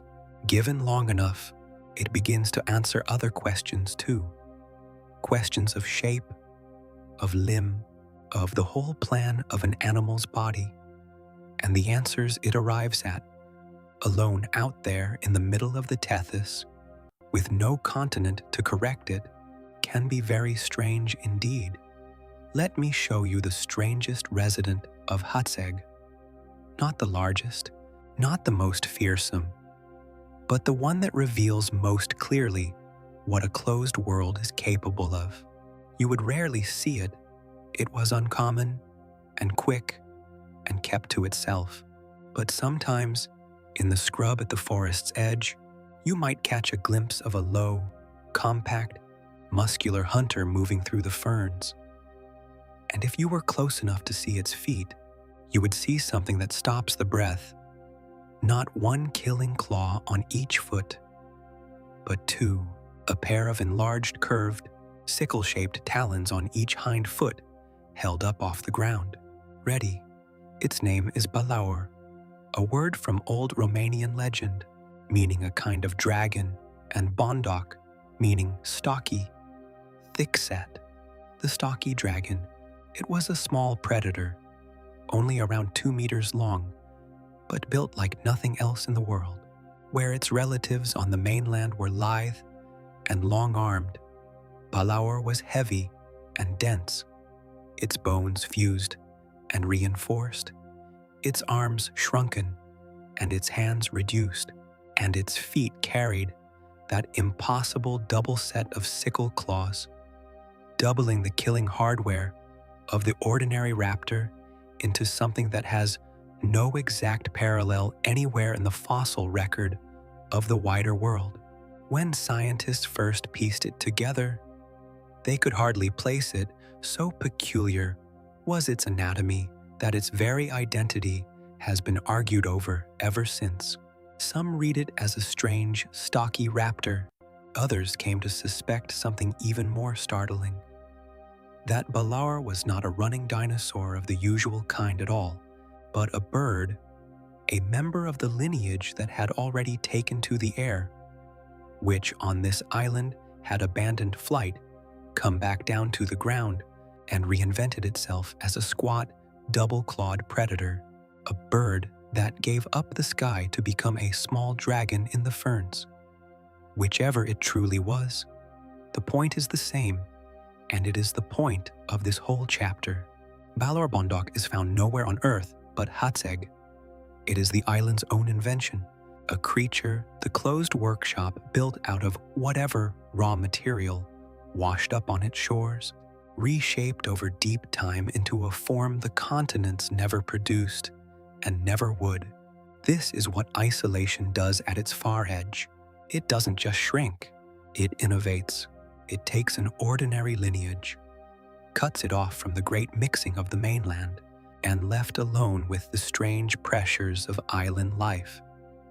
The odd mix of predators and prey, the shortage of some things, and the strange abundance of others. It follows its own logic to its own conclusions and arrives at animals that look, to continental eyes, like creatures out of a dream. And Balaur is only the clearest case. The whole island was an experiment of this kind. The dwarf longnecks were not simply small versions of mainland titanosaurs.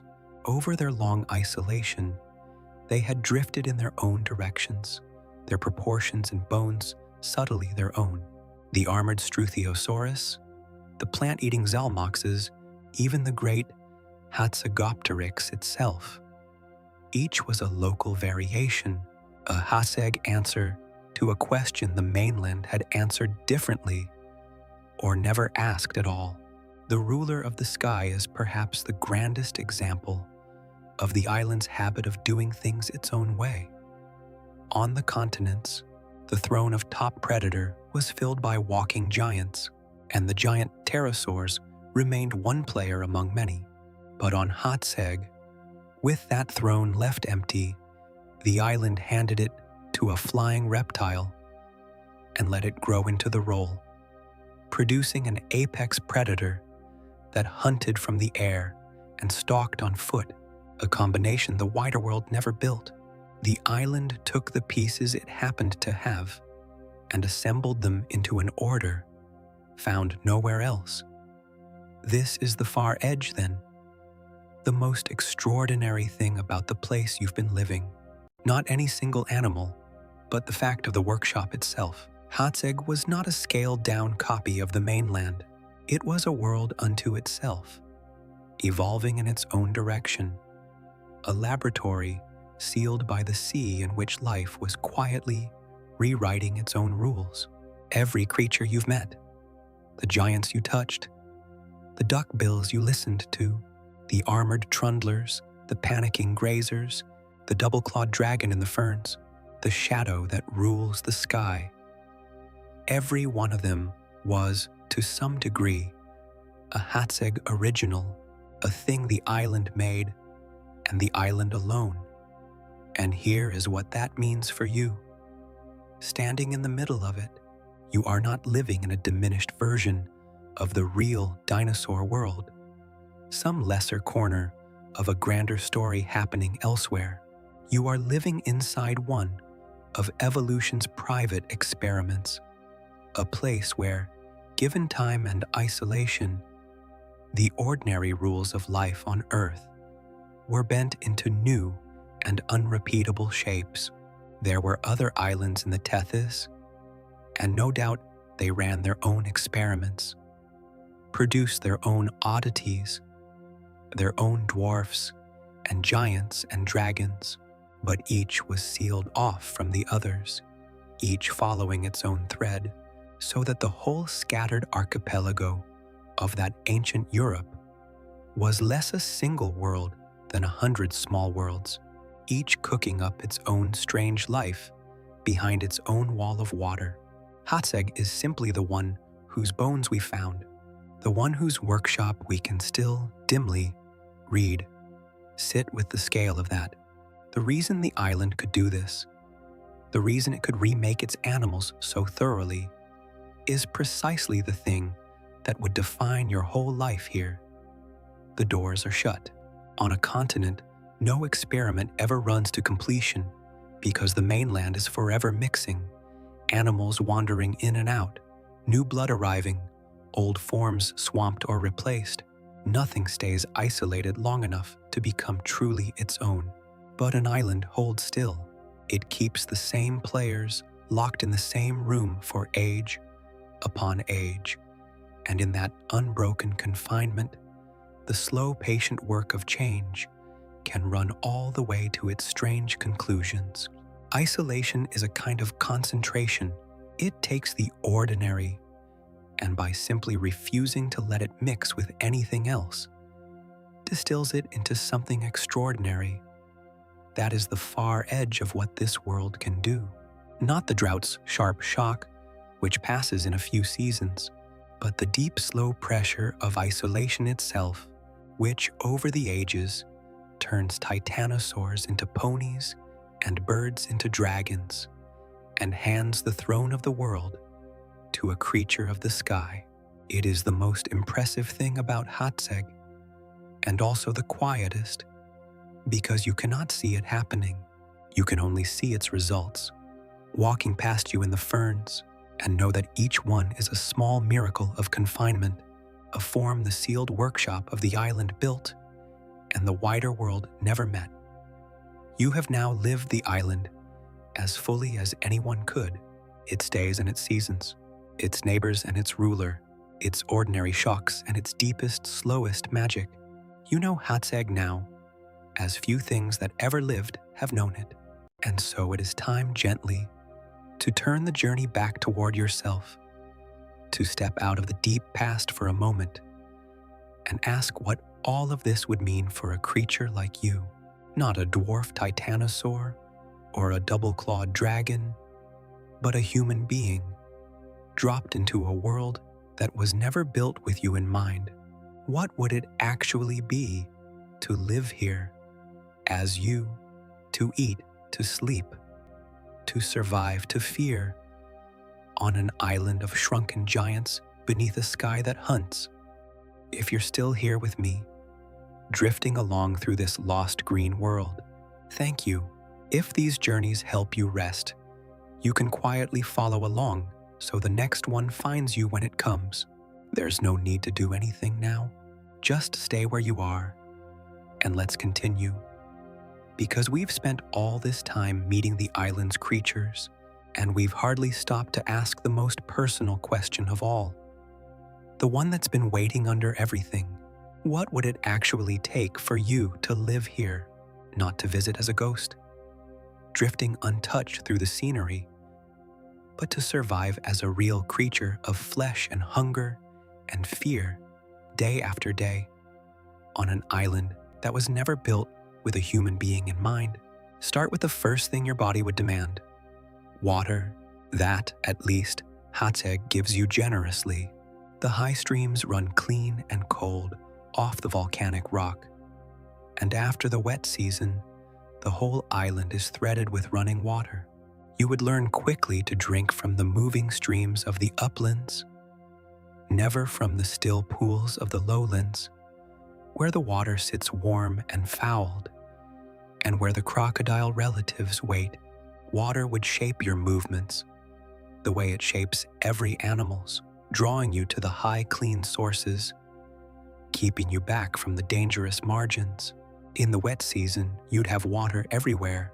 In the deep, dry season, you'd have to plan around it, as the herds do, staying within reach of the lasting streams. But you would not die of thirst on Hațeg. The warm sea sees to the rain, and the rain sees to you. Food is harder and stranger. Look around at what the island offers, and you find yourself, for the first time, thinking like a predator and a forager at once. The great herds, the long necks, the duckbills, are food in principle, walking mountains of meat, but they are beyond you. You have no way to bring down a titanosaur, even a dwarf one, and you would be a fool to try. A frightened animal that size could crush you without malice. The real larder, for a creature your size, lies lower and smaller. The rivers are full of fish, and fish you could catch. In the shallows, with patience and a sharpened stick, the lagoons hold shellfish along their margins. The reptiles and early mammals of the undergrowth are small game, if you could trap them, and then there are the eggs. This is the quiet secret of surviving among dinosaurs. They lay eggs, and they lay them in nests, and a nest is a meal that cannot run away. In the breeding season, the lowlands and the sandy river margins would hold clutches of them. The longnecks' nests, the duckbills, laid in the warm earth and left, or loosely guarded. To raid a nest is dangerous, and it is grim, but it is food, concentrated and rich, and a foraging human on Hațeg would learn the nesting seasons the way a farmer learns the harvest. Add to that the plants, the soft cores of certain stems, the roots of the marsh reeds, the seeds and cones of the conifers, the fruit of the early flowering trees when it comes, and you begin to assemble a way to eat, not easily, not richly, but enough. If you were clever and tireless, and willing to spend every waking hour of the day in the getting of it the way every other creature here spends its days, because that is the truth of it. On Hațeg, staying alive would be your whole occupation. There would be no idle hours in the way you know them, the content afternoon in the shade, the easy wandering among the herds. Those were the luxuries of a visitor. A resident works. A resident forages from first light and processes what it gathers and mends its shelter and stays always, always watchful, because the price of a single careless moment on this island is absolute. And that brings us to fear, which on Hațeg is not an emotion but a sense, as constant as sight or hearing. You already know its source, the shadow. Every hour you spent in the open, you would carry the same reflex you saw in every animal here. The upward glance, the ear turned to the sky. A human in the open meadow is exactly the sort of thing the ruler of the island hunts. Small enough to take, slow enough to catch, soft and unarmored and alone. You would not be too large for the Hatzegopteryx, the way the adult longnecks nearly are. You would be, to that great pacing hunter, an easy and obvious meal. And so your whole life would be organized around not being caught in the open, moving under cover where you could, crossing the exposed ground quickly and rarely, learning the times of day the great predator hunted, and staying hidden through them, sleeping somewhere it could not reach. Shelter, then, would be the center of your world. You'd want high ground for the view and the clean air and the distance from the lowland dangers, but you'd want cover too, a place among rocks or beneath a dense stand of trees, or best of all, some hollow or overhang the sky could not see into, a roof in the most literal sense, something between you and the thing that comes from above. The armored Struthiosaurus carries its roof on its back. You would have to build yours, out of stone and branch, and whatever the island gave you, and you would tend it and improve it and treasure it, because it would be the one place on all of Hațeg where you could let the upward glance rest and close your eyes and be, for a few hours, safe. Fire would change everything if you could make it. Fire is the one thing a human carries that this whole world of giants and dragons never possessed. With fire, you could cook the fish and the eggs and the tough roots, unlocking food your raw gut could barely use. With fire, you could warm the cool nights of the high ground, and with fire, you would have, perhaps, the one thing that might make even the ruler of the sky hesitate. For no creature on Hațeg has ever seen flame from a living hand, and there is nothing in all that island of instincts to tell them what to make of it. A fire at the mouth of your shelter might be the closest thing to a wall you could ever build against the dark and the things that move in it. It would also be a beacon, a strange new light in a world that had never known one. And what it would draw to you in the night, curious, wary, or hungry, you could never entirely predict. And the nights on Hațeg would be their own long trial.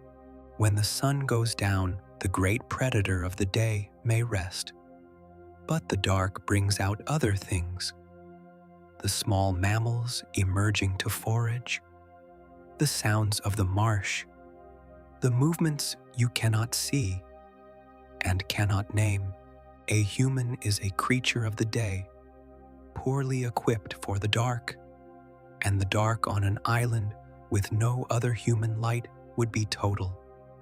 A blackness under the stars, broken only by whatever fire you could keep.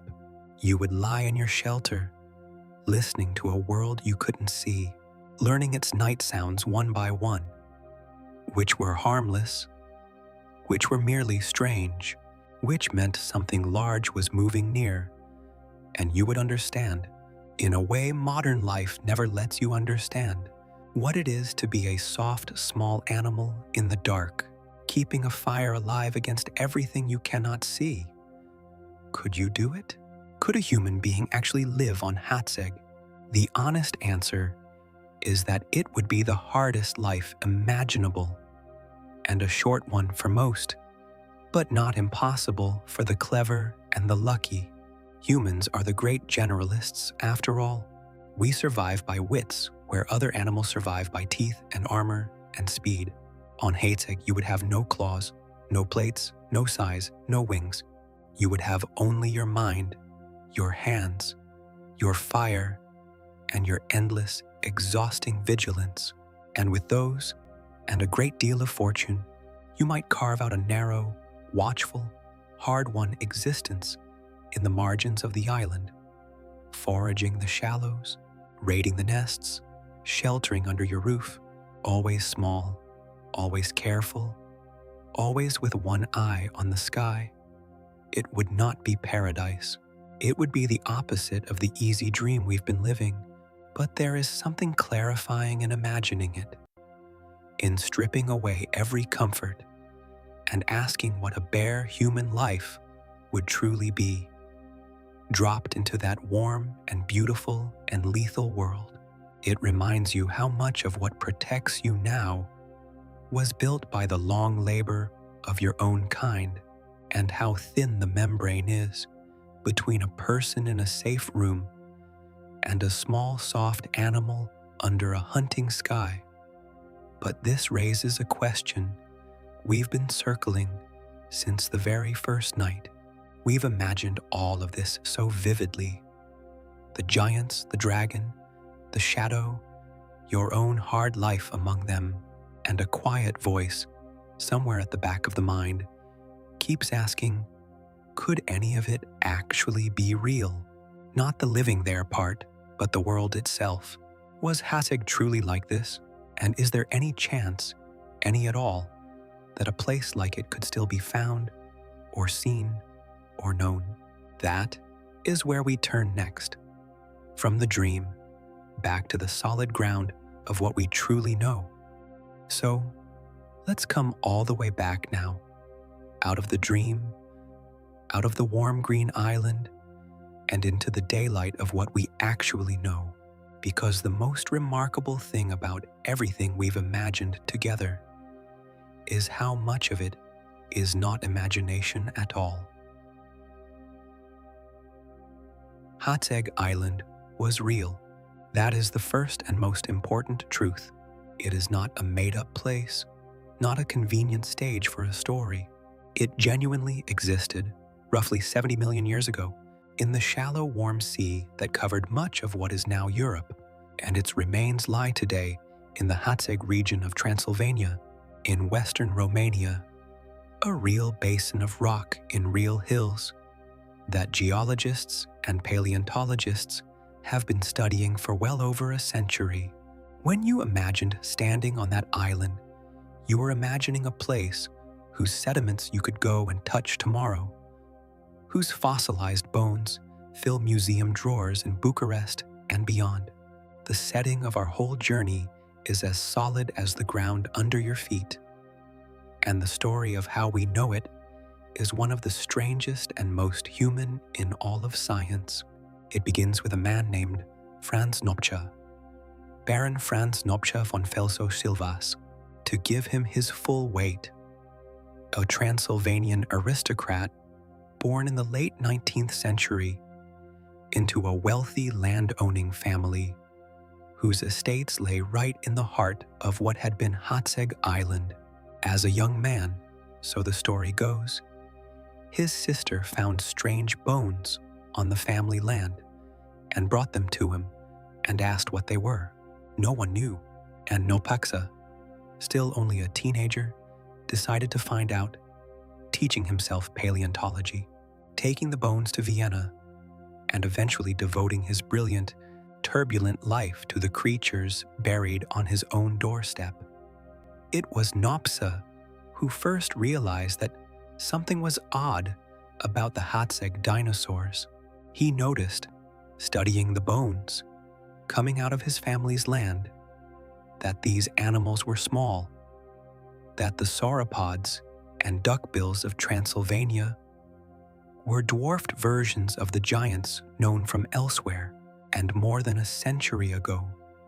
Long before the idea was fashionable, he reached for an explanation that was startling for its time, that these animals were small because they lived on an island. He proposed that isolation on a limited landmass had, over generations, shrunk them. The very idea we now call insular dwarfism, the spell we watched at work across the whole island. Nopsa was decades ahead of his science. He got some things wrong, as all pioneers do. But on this central insight, he was profoundly right, and modern research has confirmed the essence of what he first guessed from the bones on his family estate. He was also, by every account, a remarkable and tragic figure, adventurer, spy, would-be king of Albania, a man whose life ended in ruin. But he was the first to read the story of the dwarf island in the stone, and the science of Hațeg still rests on the foundation he laid. So what, specifically, do we actually know, and how solidly? The dwarfism itself is well established.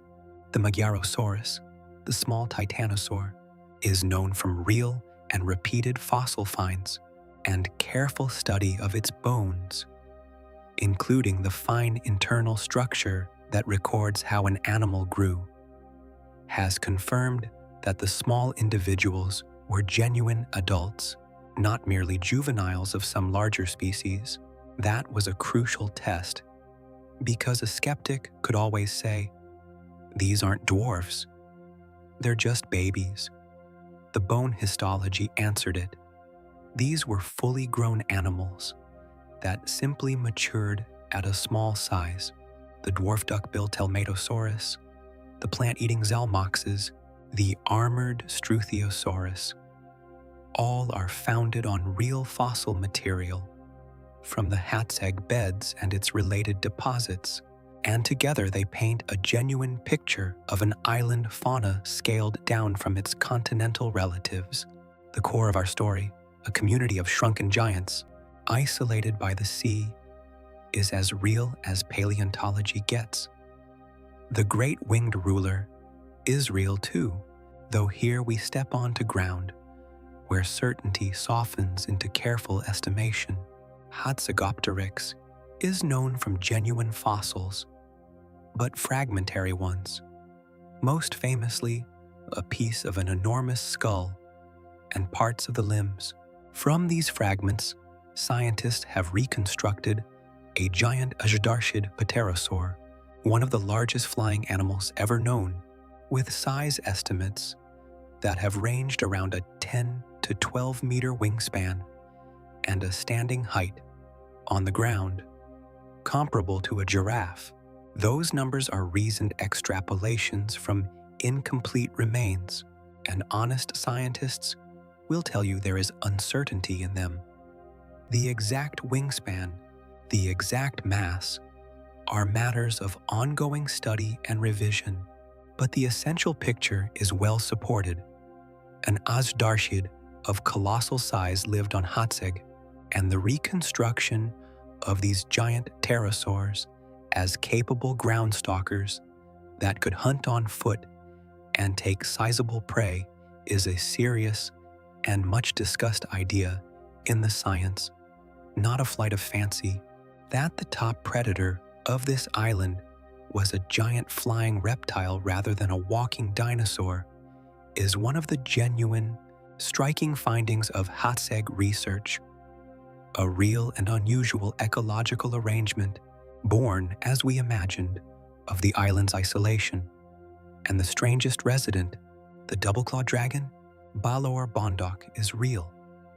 A genuine fossil, described from Hațeg Age rock, and every bit as peculiar as we pictured, stocky, with fused and reinforced bones, reduced hands, and that extraordinary pair of enlarged sickle claws on each foot.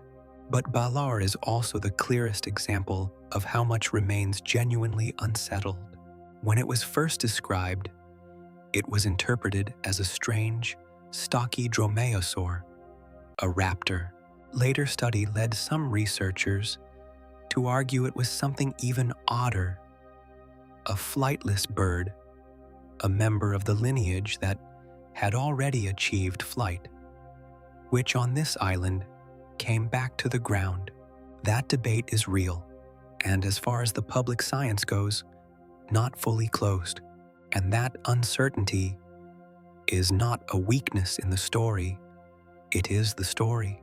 It shows you the frontier of knowledge as it actually is, a genuine fossil, undeniably bizarre, whose very identity scientists are still working to pin down. The stocky dragon of Hațeg is real. Exactly what it was, we are still learning. This is the honest shape of what we know. A real island, a real confirmed community of dwarfs, a real giant pterosaur, whose exact dimensions we estimate rather than measure, a real baffling little predator, whose place on the tree of life is still argued over. The scaffolding of our whole journey is solid science.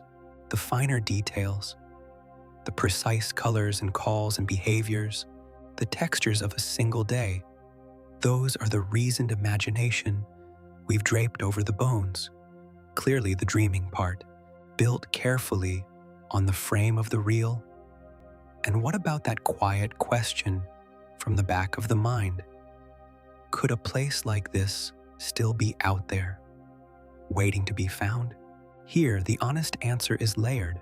Another living Hațeg, a hidden island of surviving dinosaurs, does not exist. That belongs firmly to fiction, and it's worth saying so plainly. But the deeper truth is more wonderful than any lost world fantasy, because the fossil Hațeg is still being discovered right now. The Transylvanian rocks continue to yield new bones, new species, new details, decade after decade. Researchers are still refining the size of the great pterosaur, still debating the dragon, still uncovering creatures Nopsa never dreamed of. The island is not finished revealing itself. In that sense, a lost world genuinely is being found, a little more each year, not on some undiscovered island in a warm modern sea, but in the patient work of hammer and brush and microscope on the fossils of a place that vanished before the first flower had fully colored the earth. So no, you could not sail to Hațeg tomorrow, but you can hold in your mind the fact that it truly was. That a real sea once cradled a real island of shrunken giants ruled by a real dragon of the sky, and that the evidence of it is solid enough to fill museums and keep scientists arguing to this day. The dream we've been living is anchored at every important point to something we can actually touch, and there is something in that anchoring that makes the whole thing more beautiful, not less. It's one thing to invent a wonder. It's another to learn that the wonder was real, and that we are only now, slowly, piecing it back together from the stones, which leaves one last thing worth sitting with before we let the island go. Not what Hațeg was, exactly, but what it quietly has to say to us across all those 70 million years about the world we live in now. We're near the end of our time on the island now, and this is the hour for looking back, not at any one creature, but at the whole of it, the way you might stand on the high ridge one last time and let the entire place settle into a single quiet thought. Here is the first thing Hațeg leaves you with, if you let it. It is the strangeness of the words large and small. You came into this world carrying a fixed idea of what a dinosaur was. Enormous, thunderous, a creature built to overwhelm, and the island took that idea and gently turned it in the light until it stopped making sense. A titanosaur the size of a horse, a duckbill you could look over the back of, a dragon no longer than a man, and a flying thing as tall as a giraffe on Hațeg, giant and dwarf, traded places so completely that you learn to stop trusting them. Size, it turns out, is not a fact an animal carries in its blood.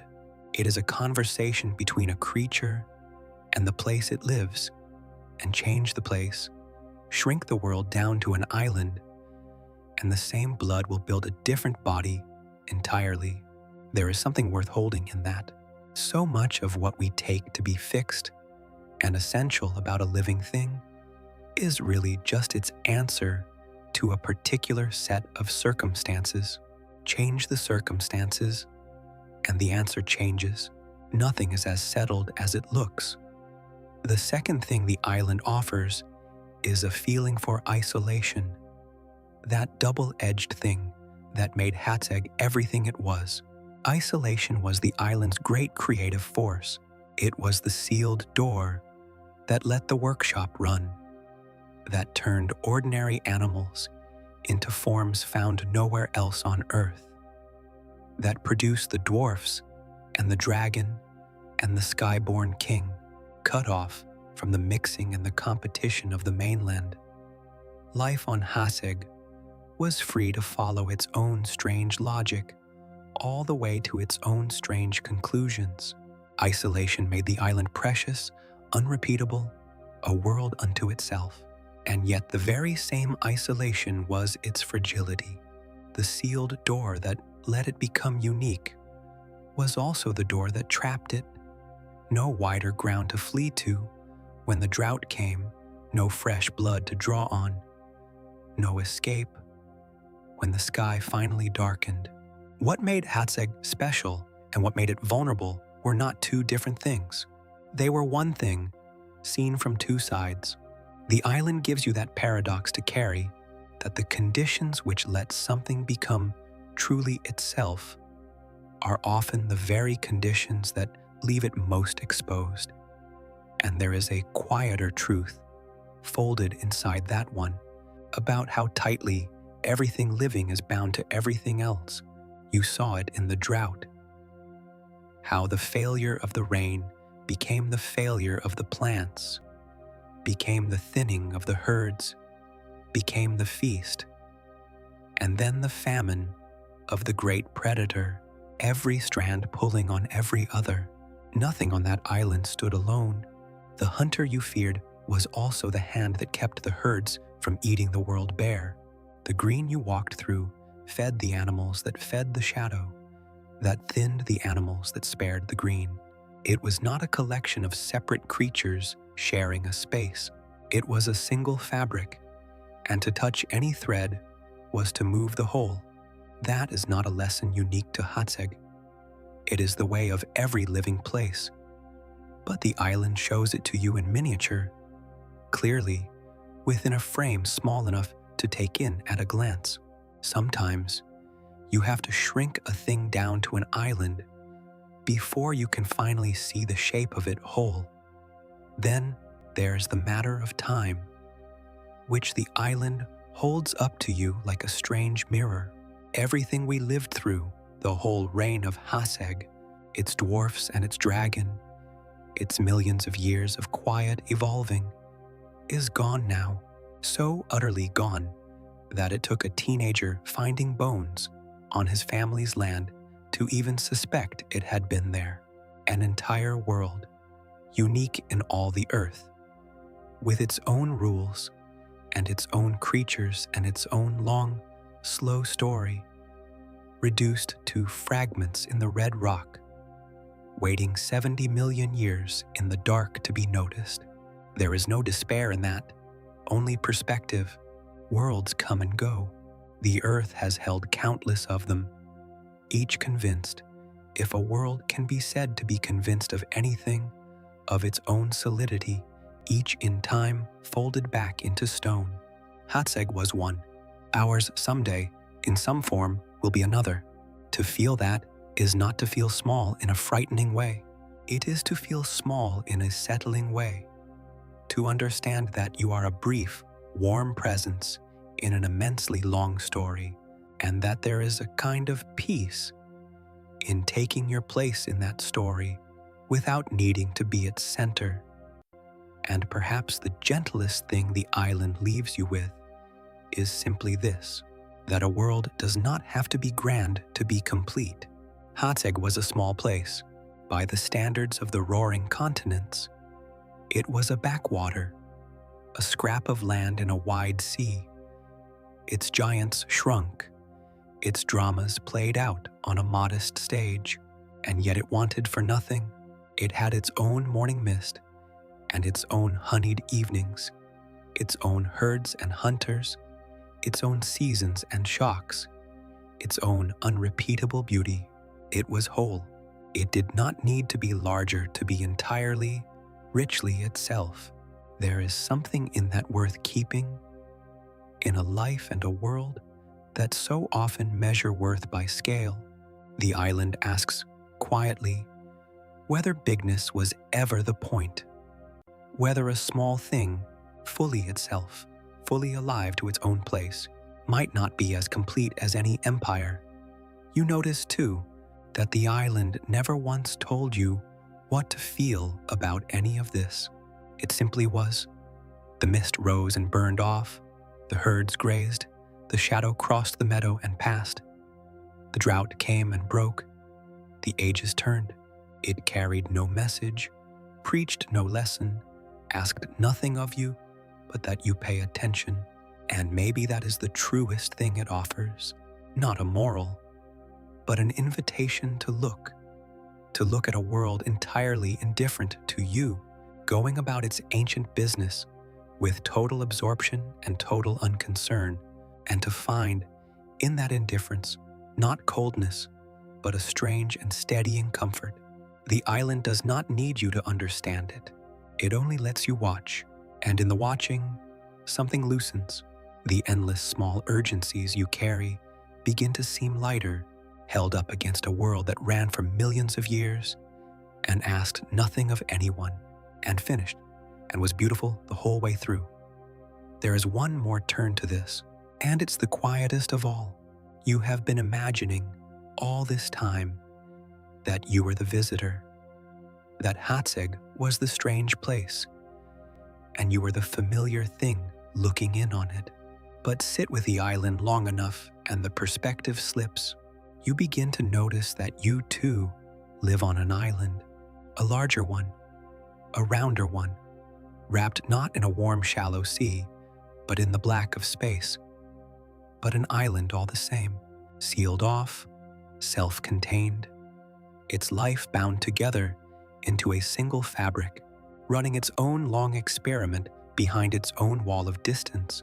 The same rules you watched on Hațeg are the rules of the place you're lying in right now. The same tight web, the same fragility folded into the same uniqueness. Hațeg is not, in the end, a foreign country.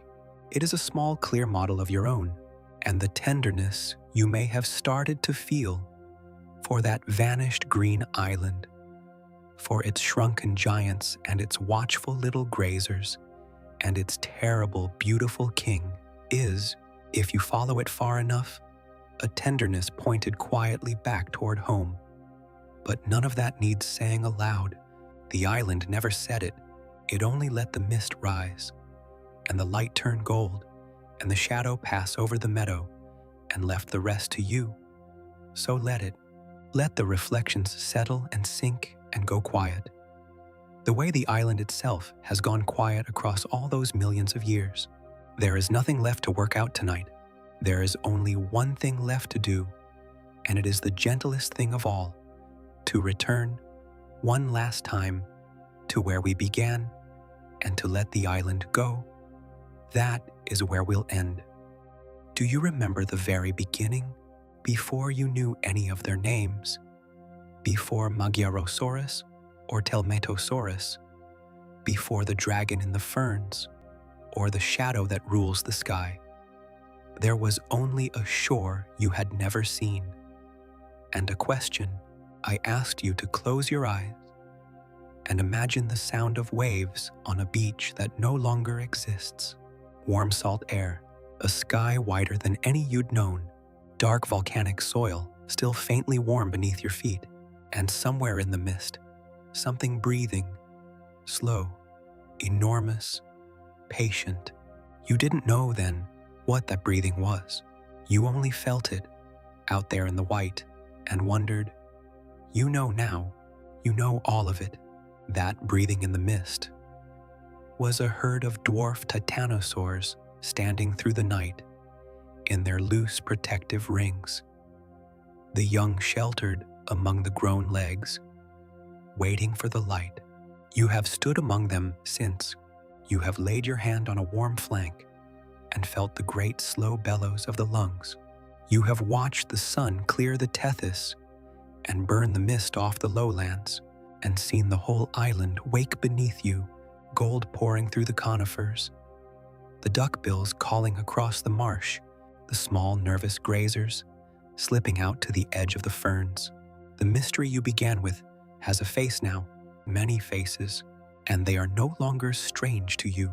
They are somehow almost familiar, the neighbors of a place you have lived in the quiet country of your own imagination, for the length of this long night. Let it all come back now, gently, one last time, the way a whole journey returns to you in the moments before sleep, the high ridge in the cool blue hour, the easy walking through the middle country, resin-scented and dappled with light, the still golden hush of the midday shade, when the whole island slowed to match the heat and time nearly stopped, the honeyed evenings by the water, the braided rivers, finding their slow way down to a sea that had not yet risen to claim anything, the wet season swelling the marshes into a shining sheet, and the dry season drawing the animals in close around the shrinking pools until the whole island's life stood pressed together at the water's edge under a hard, bright sky.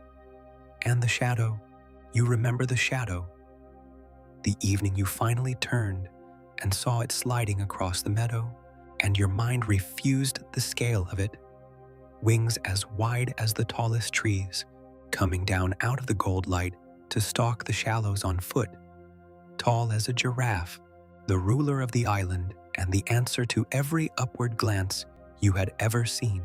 You held perfectly still in the fern shadow while it hunted, small and quiet, and your smallness kept you alive. You have carried that reflex ever since. The upward glance, the ear turned to the sky, the same reflex every creature on Hațeg carried in its bones. You learned to fear the thing they feared, and in learning it, you belonged to the island a little, the way you can only belong to a place once you have been afraid in it. You met the strange ones too, the double-clawed dragon in the scrub, the island's own invention, a thing found nowhere else on all the earth, the armored trundler that turned its soft belly from the sky and looked at you with one unbothered eye and decided you were nothing worth the trouble. You learned the deep, slow magic of the place, how isolation, given ages enough, takes ordinary creatures and remakes them into forms the wider world never met, how the sealed door that trapped this island was the same door that let it become uniquely, unrepeatably itself. And you learned, near the end, that all of it was real.